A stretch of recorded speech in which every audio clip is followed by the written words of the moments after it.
प्रत्येक इलेक्शन मग ती कुठली असेल पाण्याचाच मुद्दा। तर असं नाही वाटत का आता की हा विषय संपून दुसऱ्या गोष्टींवर पण इलेक्शन झाले पाहिजे? आपण जिल्हाध्यक्षच होतात जे म्हणलं, आणि एक जिल्हाध्यक्ष पदावर राहिलेला माणूस आज परत महानगरपालिकेत एक नगरसेवकासाठी निवडणूक लढवतो। आमच्या गावभागाचं काम करण्याची, सेवा करण्याची संधी तिथं महापालिकेमध्ये गेल्यानंतर चांगल्या पद्धतीने लोकांना न्याय देऊ शकतो ही भावना आहे आमची। काँग्रेस सारखी आमचं कल्चर नाही। या लातूर शहरामध्ये साधे शौचालय, मुतारी ह्या सुद्धा 70 वर्षाच्या काळात कधी काँग्रेसला झालं नाही।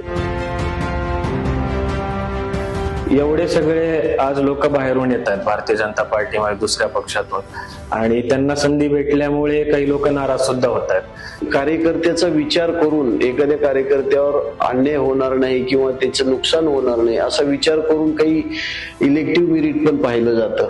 आम्ही केवळ सत्तेसाठी पक्षाचं काम नाही करत, तर एक या देशाच्या हितासाठी देश सेवा म्हणून भारतीय जनता पार्टीचं आम्ही काम करणारे कार्यकर्ते।